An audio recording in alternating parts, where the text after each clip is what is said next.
Senhores presidentes, senhora ministra, queria fazer alguns questionamentos, começando em relação ao desperdício de vacinas. Em 2024, a gente teve 10 milhões de doses de vacinas vencidas, avaliadas em 227 milhões de reais, que foram descartadas e deixando vários estados, inclusive o estado que eu represento, o estado de São Paulo, com falta de vacina. O Ministério Público Federal abriu uma apuração preliminar e acusa o Ministério de omissão em relação à gestão dos estoques de vacina. Em outubro de 2024, todas as unidades estocadas estavam vencidas, absolutamente todas do estoque. Eu queria questionar a Vossa Excelência, como responde essa apuração preliminar do Ministério Público Federal que coloca uma omissão e uma negligência criminosa por parte do Ministério comandado por Vossa Excelência, fazendo comparação inclusive com a omissão e com a negligência que nós tivemos no governo Bolsonaro, nas palavras do próprio Ministério Público Federal. Em relação ao corte de campanhas da dengue, também gostaria de questionar a Vossa Excelência, porque houve uma redução de 61% no orçamento para campanhas de prevenção em relação à dengue, quando a gente compara os orçamentos entre 2022 e 2023, mesmo com o país enfrentando casos recordes, e o número de mortes também, que infelizmente atingiu um número nunca antes visto. E mais do que isso, porque 92,8% dos eventos sobre dengue no Ministério da Saúde só aconteceram depois que a doença já tinha se alastrado em 2024 e porque apenas 2 dessas reuniões que aconteceram contaram com a presença de Vossa Excelência. Vossa Excelência não considera que milhares de mortes mereceriam, no mínimo, a presença da ministra de Estado que comanda a pasta da saúde para tratar em relação a essa questão tão grave, considerando que em 2024 nós batemos recordes na série histórica da doença?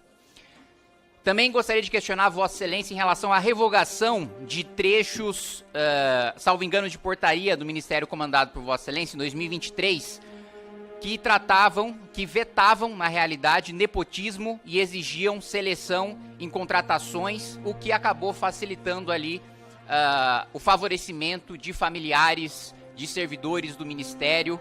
E por que afrouxar regras em relação a nepotismo, em relação à eficiência, em relação à transparência? Quem é que no Ministério se beneficiou dessa revogação conduzida por Vossa Excelência?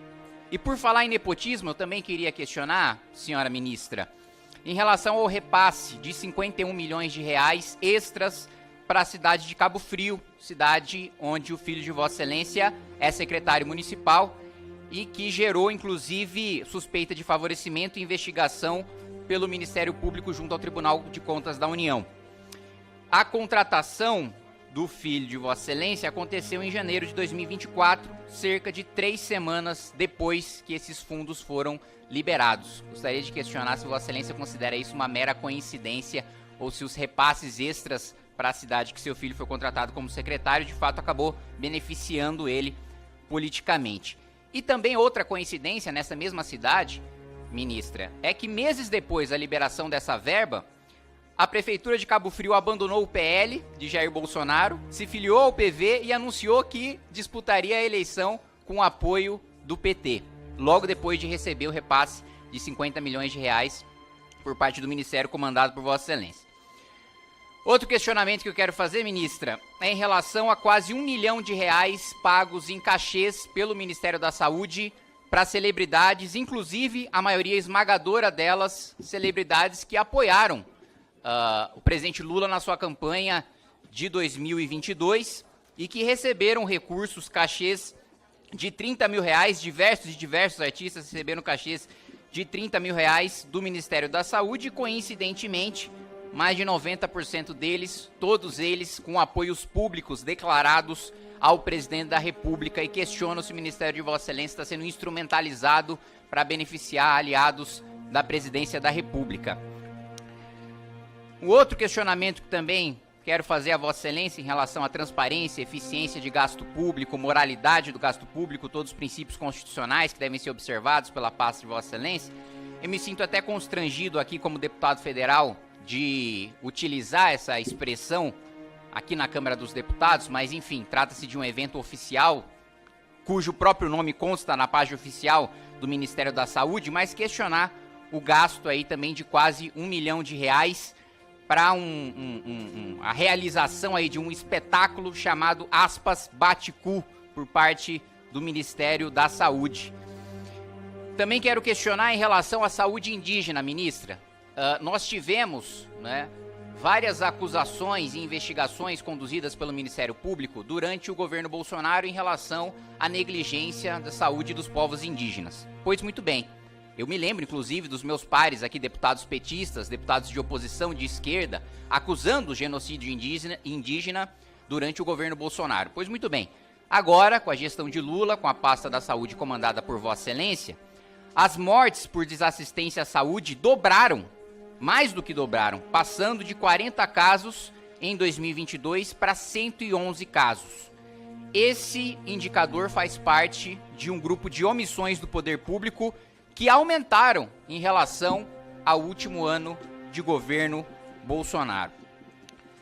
Mais um questionamento que eu quero fazer a Vossa Excelência é em relação à divergência que foi encontrada pela própria Controladoria Geral da União, de 44 bilhões de reais nas contas do Ministério da Saúde em 2023. Quero saber por que há essa divergência de dados, 44 bilhões de reais, não surge e não desaparece do nada. E onde é que está esse dinheiro, onde é que ele vai ser aplicado e por que a CGU encontrou essa divergência? E se essa divergência pode ensejar, inclusive, um parecer, como nós já tivemos contra Vossa Excelência, um parecer do Tribunal de Contas da União que exigiu que Vossa Excelência devolvesse 11 milhões de reais aos cofres públicos devido a irregularidades em contratos com a Fiocruz quando Vossa Excelência comandava essa instituição. Para finalizar, senhora ministra, quero questioná-la sobre a dispensa de revalidação para médicos estrangeiros. Eu acho excelente que a gente tenha o maior número de médicos possível, seja estrangeiro, seja brasileiro, para atender principalmente a população mais pobre. Agora, o conhecimento de todos esses médicos, tanto os brasileiros como os estrangeiros, precisa ser avaliado. Por que dessa dispensa de diploma e também considerando que boa parte dessas contratações foram do regime cubano, em que 70% do salário ficava com a ditadura cubana e só 30% do salário ficava com o médico. Para além disso, mais de 2.500 médicos que agora optaram por fugir desse regime ditatorial, ficar no Brasil em razão da opressão que eles sofrem do regime em seus países pátrios. Sei que são muitas questões, senhora ministra, mas todas elas são importantíssimas e eu não tenho a menor dúvida de que a população brasileira merece uma resposta de Vossa Excelência. Obrigado. Obrigada, deputado Joseildo, presidente da comissão. Queria começar com as respostas ao deputado doutor Frederico, dizendo, deputado, que como quem trabalha na saúde há muitos anos, e boa parte da nossa população sabe, o Sistema Único de Saúde é subfinanciado no nosso Brasil. E o presidente Lula assumiu o governo exatamente com o compromisso de avançar nesse orçamento. Com a PEC da transição, a qual eu já agradeci aqui aos senhores parlamentares, às senhoras parlamentares, nós pudemos voltar à emenda constitucional 86, garantindo 15% da receita corrente líquida da União.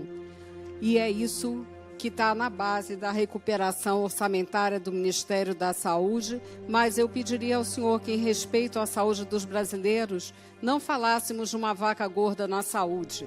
Não existe vaca gorda na saúde, existe sim uma grande necessidade da nossa população por mais saúde de qualidade. Foi esse o pacto firmado em 88, quando a saúde foi definida como direito de todos e dever do Estado. E é esse direito que cabe a mim, como ministra da Saúde, preservar. Indo a alguns fatos de modo bem objetivo. O senhor diz que é o Ministério sem entregas.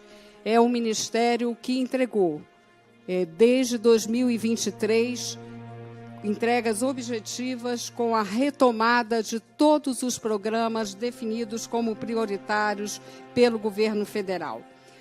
De fato, essa recomposição orçamentária que o senhor faz referência é uma recomposição que diz respeito exatamente ao compromisso que o nosso governo tem com a saúde da população. Com ela foi possível reestruturar e retomar com força o programa Farmácia Popular, que estava com vários apontamentos, estes sim, apontamentos de TCU nos órgãos de controle, que não haviam os controles adequados no Ministério da Saúde quando assumi a pasta. Tudo foi regularizado para que retomássemos com força o programa, que hoje faz 20 anos com dados muito positivos.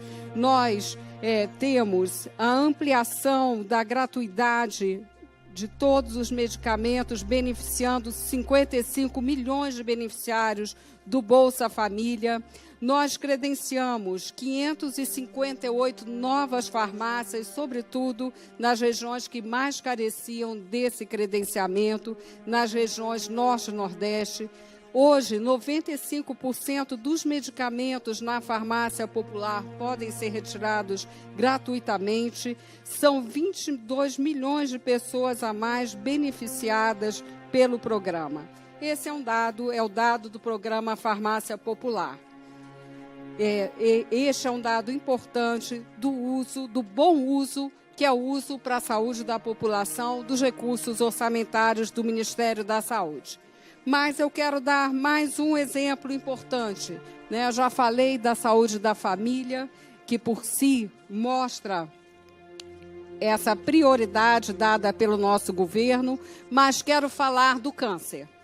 A Política Nacional do Câncer, voltada para a prevenção, controle e tratamento, e quero aqui reconhecer a importância do Parlamento também neste aspecto do enfrentamento ao câncer como grave problema de saúde e causa de mortalidade, dizer aqui que na nossa gestão, centros CACOM e UNACOM, né, que são os de alta especialidade, foram criados 323 novos serviços. Nós garantimos 8 milhões por ano às unidades de assistência de alta complexidade no câncer. Nós também reforçamos o Instituto Nacional do Câncer, que passou a ter uma destinação de recursos de 186 milhões de reais em 2024, o Instituto Nacional do Câncer, de onde vêm as diretrizes para toda a política de câncer no Brasil, os protocolos clínicos. Também, e essa é uma ação da qual muito me orgulho, porque ela é um sinal da desigualdade no acesso ao tratamento do câncer no Brasil. Eu pediria só um pouco de silêncio, porque senão fica difícil os senhores me ouvirem. Eu quero falar da retomada do programa PERSUS, que tem como finalidade a radioterapia em todo o Brasil, com a instalação de aceleradores lineares.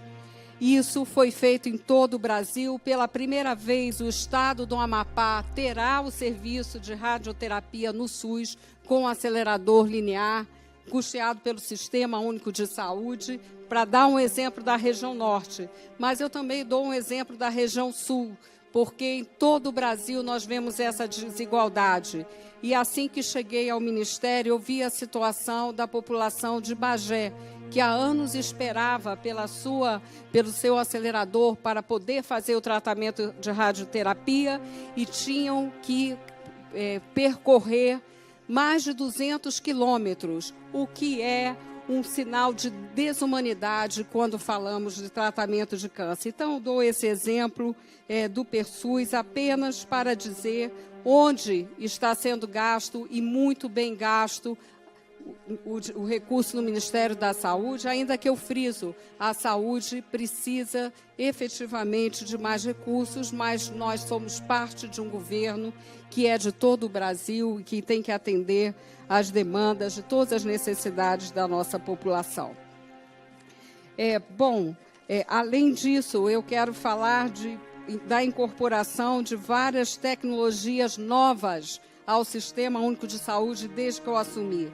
Para leucemia, para câncer do pulmão, para câncer de ovário, câncer de próstata, para melanoma. E sim, é uma infinidade de ações, deputado, que eu faço questão de depois encaminhar a cada um dos parlamentares um consolidado, né? E todas essas ações, eu dei o exemplo da saúde da família, da atenção primária, do câncer, mas eu quero falar também do programa de redução da fila de cirurgias, que nós fizemos como uma inovação de gestão para ficar. Não é um mutirão que acaba, não, vai ser um programa para monitoramento permanente das filas, que não vão parar, mas que nós temos a meta da redução do tempo de espera. Isso foi cumprido acima da meta, avaliado por especialistas de fora do Ministério da Saúde e, mais do que isso, pactuado com o Conselho Nacional de Secretários Estaduais de Saúde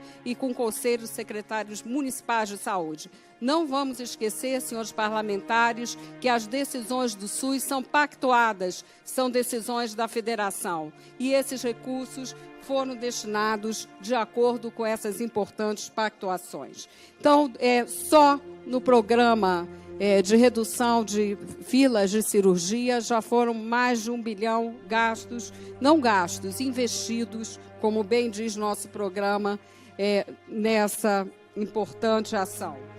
Seriam várias ações. Eu quero também lembrar a todos os parlamentares que aprovaram o piso salarial da enfermagem, que os 10 bilhões 600 milhões necessários para o custeio do piso fazem parte do orçamento da saúde. Também fazem parte do orçamento da saúde o programa Mais Médicos, que foi lembrado no requerimento do deputado Kim, e que foi uma lei, vamos lembrar disso. Não é uma decisão voluntariosa da ministra da Saúde, é uma lei, portanto, aprovada por esse parlamento para garantir mais acesso ao cuidado médico por parte da nossa população. A saúde digital é uma grande também ação inovadora da nossa pasta, que cria uma secretaria especial para isso, aprovada por 100% dos municípios brasileiros, e que só nessa ação também já foram destinados, só esse ano, mais de 5 milhões de reais. Os agentes comunitários de saúde, né, um programa a que eu já fiz referência aqui, de novo, como um compromisso do nosso governo. Então, cada uma das ações aqui referidas, são 10 bilhões de reais nas ações de atenção primária à saúde nesse nível, medicamentos custeados pelo Sistema Único de Saúde, e também não vamos esquecer as emendas parlamentares que totalizam mais de 22 bilhões no orçamento do Ministério da Saúde em 2024. Mas eu posso passar a todos os parlamentares a composição detalhada dos investimentos feitos em saúde, porque, como bem diz o presidente Lula, são investimentos na saúde da nossa população. Então, isso é um pouco de forma resumida, pelo tempo que eu tenho, o que gostaria de falar em relação ao orçamento. Quero aqui também mencionar, o senhor perguntou pelos PADCT, no caso do câncer, serão publicados em breve, mas eles vêm junto com um conjunto de ações a que eu já fiz referência, principalmente novas tecnologias em benefício dos tratamentos que foram incorporados. Só em cirurgias eletivas, atingimos já em 2024 1 milhão de cirurgias realizadas por esse programa de indução especial. Na área de saúde mental também, encontramos uma rede de atenção psicossocial e centros de atenção psicossocial totalmente desestruturados. Investimentos na ordem de 6 milhões de reais foram destinados a essa reestruturação.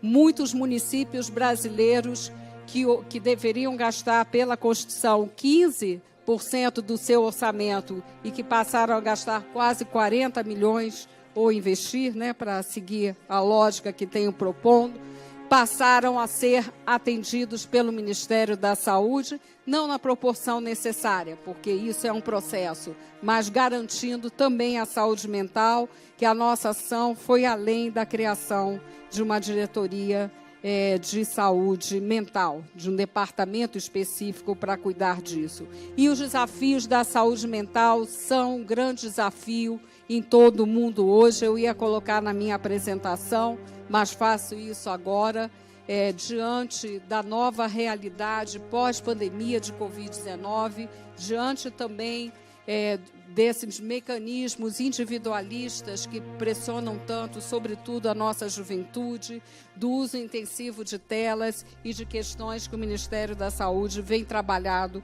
junto aos outros ministérios do governo federal. Quer dizer, o cuidado à saúde mental também significa ambientes saudáveis, ambientes que prezem pela solidariedade e não por cultura de ódio, como vimos na questão das fake news, entre outros. Sobre dengue, o Ministério da Saúde, desde que os primeiros cenários, e o Ministério da Saúde, como eu disse, voltou a usar todos os comitês científicos importantes que não estavam sendo convocados no governo federal para assumir esse papel da base científica para as políticas do Ministério. Desde setembro de 2023, não só fizemos alerta, mas distribuímos insumos e recursos para que os municípios fizessem as ações de prevenção. Em relação à dengue, devo dizer que estive o tempo todo à frente coordenando essas ações, todas elas pactuadas no espaço interfederativo da CIT mensalmente. Isso ocorreu com a ação para vacinação, isso ocorreu para as ações de prevenção e junto também com as entidades de prefeitos, com os governadores de estado, estive em diálogo permanente, aí além do que o deputado doutor Frederico colocou, também menciono a questão colocada pelo deputado Kim. Toda a questão de dengue, ela precisa olhar para o impacto das mudanças climáticas em saúde e também para o legado que nós tivemos em relação ao governo anterior, como lembrou bem o deputado Léo da Ponte. Quero mencionar aqui que este ano convoco os deputados, convido-os, na verdade, a participarem conosco nesse movimento nacional de enfrentamento à dengue. Nós retomamos desde o ano passado as campanhas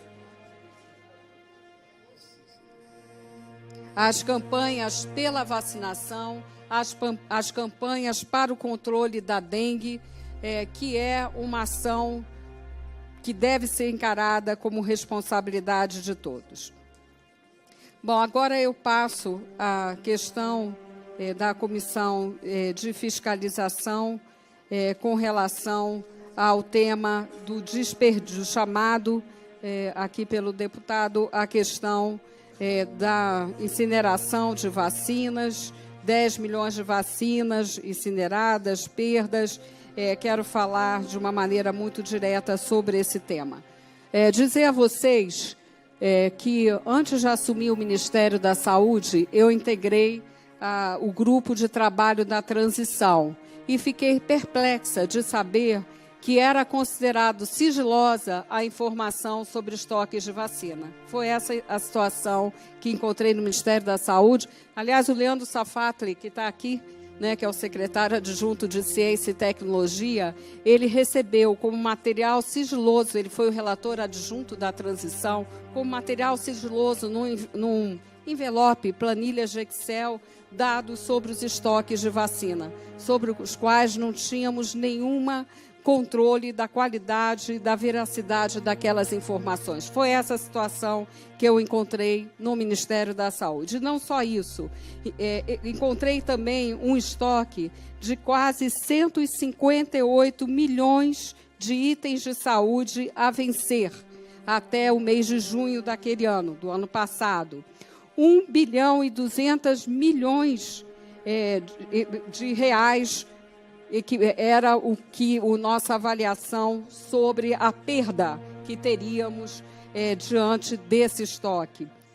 Em março de 2023, tomei a providência imediata, e precisei fazer isso ouvindo a Advocacia Geral da União, por dever de responsabilidade. Foi retirado o sigilo sobre dados de incineração de insumos, insumos vencidos, armazenados e em estoques do Ministério da Saúde.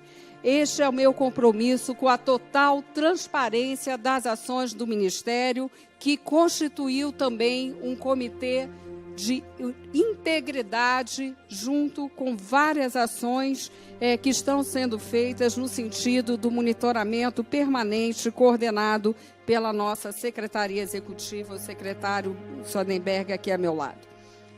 Essas ações resultaram que o Ministério evitou o desperdício de 252 milhões de doses de vacinas.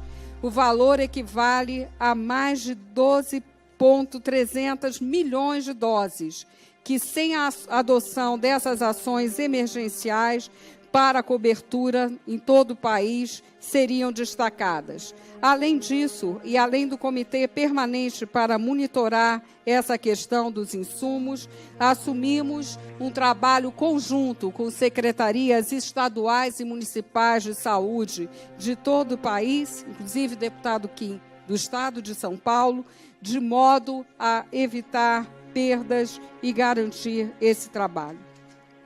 Dialogamos também com frequência com todos os laboratórios fabricantes para a utilização de cartas de compromisso de troca como uma medida emergencial. Isso já efetivamente realizado pelo Ministério. Com isso, as empresas se comprometem a retirar os medicamentos de armazenamento e efetuar as devidas substituições. Também foi pactuado, junto aos estados e municípios, a instância ao que eu já fiz referência, a prioridade logística aos itens com menor prazo de validade. Todas essas medidas contra o desperdício do governo anterior foram adotadas pelo Ministério da Saúde. Foram medidas para proteger os recursos orçamentários do povo brasileiro, através da ação do governo federal. Foram medidas também para garantir que as vacinas cheguem à nossa população. É essa a nossa rota, é isso que nós temos feito. Temos também, aqui de uma maneira muito clara, há questionamentos fora do que estava nos requerimentos feitos pelo deputado Kim, mas que eu faço questão de responder para que não parem dúvidas a esta casa, a qual já respondi, aliás, questões sobre as quais eu já respondi. O Ministério da Saúde preza pela transparência, pela integridade das suas ações e reforçou todas as ações nessa direção. Não há nenhuma prática de nepotismo no nosso Ministério. O município de Cabo Frio foi um município vítima, como tantos outros, da desassistência, do abandono de política pública pelo governo anterior. Eu encontrei no Ministério da Saúde uma situação em que muitos municípios há 4 anos esperavam uma resposta de habilitação de serviços, de equipes de saúde da família, de leitos hospitalares, absolutamente sem resposta. O que o Ministério da Saúde, sob a minha gestão, fez foi responder de forma republicana, independentemente de partido, de qualquer conotação ideológica, às necessidades dos municípios. E muitos parlamentares aqui de partidos que não são da base do governo, são testemunhas dessa ação, que é uma orientação do próprio presidente Lula, como respondi em relação ao PAC. Em relação a Cabo Frio, portanto, a resposta é uma demanda não atendida, serviços que precisavam ser realizados, ser devidamente remunerados pelo Ministério da Saúde. Outros municípios receberam valores muito maiores, inclusive, do que o município de Cabo Frio. Apenas para ficar no Rio de Janeiro, daria o exemplo do município de Caxias, que recebeu o dobro desse recurso, após uma análise criteriosa, técnica, para esse enfrentamento. Também respondendo de uma maneira que eu já respondi nessa casa, em relação a eventos do Ministério da Saúde, a nossa prática é de ter eventos que correspondam às ações do nosso Ministério, que levem à promoção da saúde, e o gasto ao que o senhor se referiu não é verdadeiro, não houve esse gasto com o grupo artístico que fez a apresentação. Os dados efetivos desse gasto, que foram da ordem de R$5 mil de recursos, já foram apresentados o ano passado e foram apresentados ao Tribunal de Contas da União, que, ao contrário do que disse o deputado, me entregou uma medalha pela minha atuação na Fiocruz, pela probidade, pela gestão transparente e correta dos recursos na minha gestão de presidente, como presidente da Fiocruz. E essa postura ética e de respeito ao povo brasileiro e ao SUS que eu trago na condução do Ministério da Saúde, em conformidade também com o que preconiza todo o governo federal, na liderança do presidente Lula. Sobre a saúde indígena, o senhor deve estar se referindo à questão Yanomami. O senhor não citou, mas o senhor deve estar se referindo a isso. E, de fato, não só o Judiciário brasileiro, através de uma arguição por descumprimento de preceito constitucional, assim como o Tribunal de Contas, órgãos de controle, a sociedade e o nosso governo fez o balanço de a CGU, de uma maneira muito importante, todos os relatórios que li com atenção para poder balizar a minha gestão como ministra da Saúde e a questão específica indígena. O que eu devo dizer ao senhor é, por favor, olhe o site, visitem todos o site do Ministério da Saúde, consultem o último boletim sobre a questão Yanomami. Houve uma redução da mortalidade naquele território, mas isso porque nós fizemos ações efetivas de nutrição das crianças Yanomami, com ações do Ministério da Saúde, apoio da Unicef para a alimentação dessas crianças. Há um conjunto de ações também importantíssimas, como a recuperação de produção agrícola nas áreas Yanomami, onde isso foi possível. Isso não é uma ação do Ministério da Saúde, mas impacta diretamente, assim como a desintrusão do garimpo, liderada no esforço conjunto de vários órgãos do governo, mas com a coordenação da Casa Civil e da Casa de Governo estabelecida no território Yanomami, em Roraima. Então, eu quero dizer que nós temos avançado diante da mais grave crise humanitária que assumimos quando assumimos o governo, que nos deparamos com ela.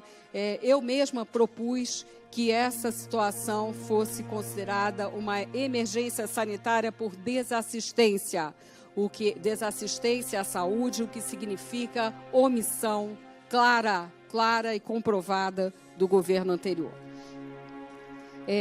Com relação ao ponto importante dos 44 bilhões apontados pelo CGU, há uma nota que, se não chegou ao conhecimento dos senhores, eu faço questão que chegue, mas é uma nota conjunta da CGU e do Ministério da Saúde, dizendo de forma muito clara que, e aí eu vou ler para falar exatamente o que diz a nota, né? A nota diz de forma muito clara que não há dano algum ao erário.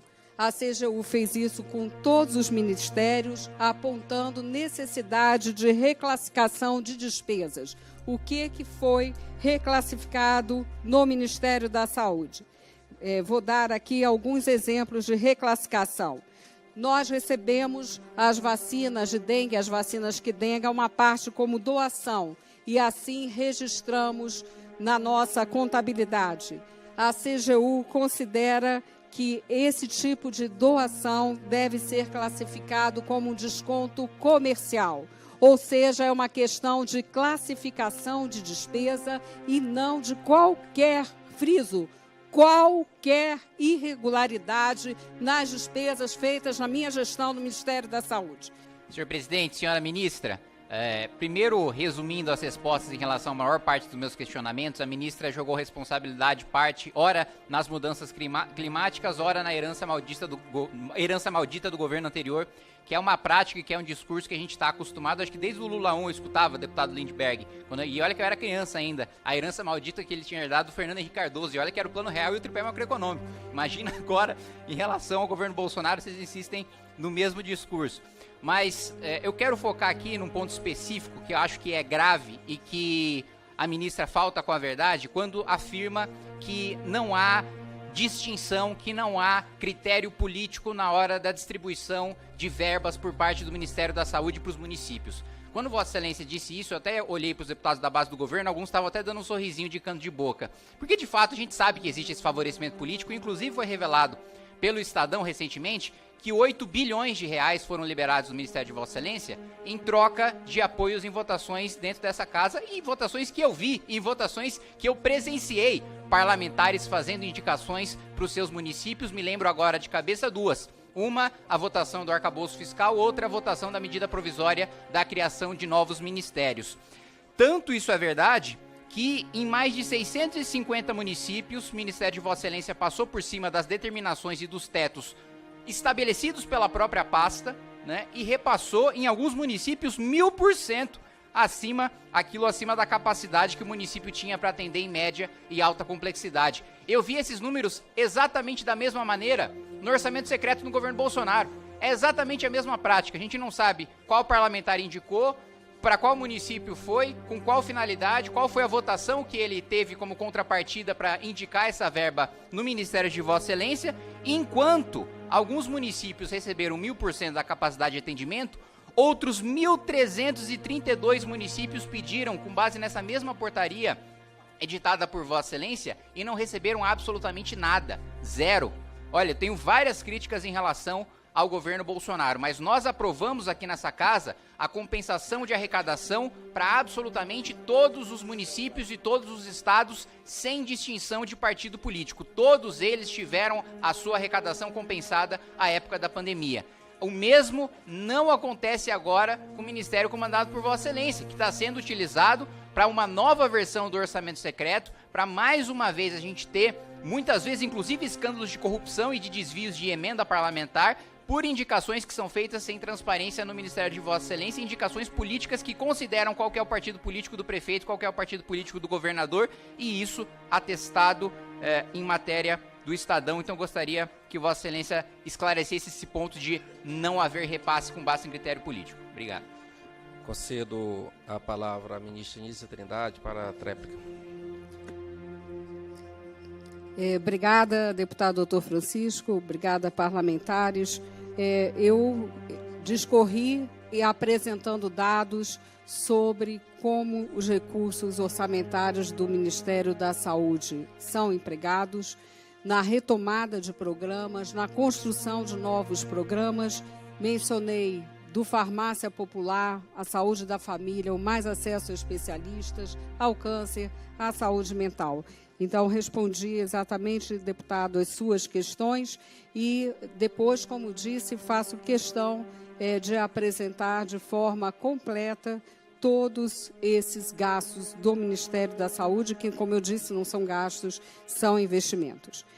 Também eu quero aqui reiterar que nós, como eu falei, o Ministério da Saúde, eu me envolvi pessoalmente, conversei com vários parlamentares da comissão dedicada às políticas para o câncer, participamos da própria construção da lei, então não é algo externo ao Ministério da Saúde, foi algo construído. Estamos já trabalhando nessas diretrizes na prática, com várias iniciativas que eu arrolei aqui, inclusive na radioterapia, que é uma grande demanda nacional e que eu retomei um programa que, infelizmente, havia sido descontinuado no governo anterior.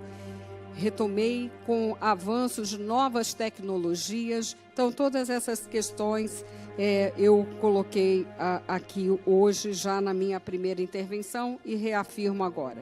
Com relação ao bloqueio de 1,7 bilhão do orçamento, devo dizer que ele não representa nenhuma descontinuidade, falta de entrega do programa Farmácia Popular, que, como eu disse, ampliou a sua oferta, chegou a 95% de gratuidade, incorporou novos medicamentos, que era o que estava previsto, inclusive medicamentos para a doença de Parkinson, avançou no número de farmácias, avançou em medicamentos para a população indígena.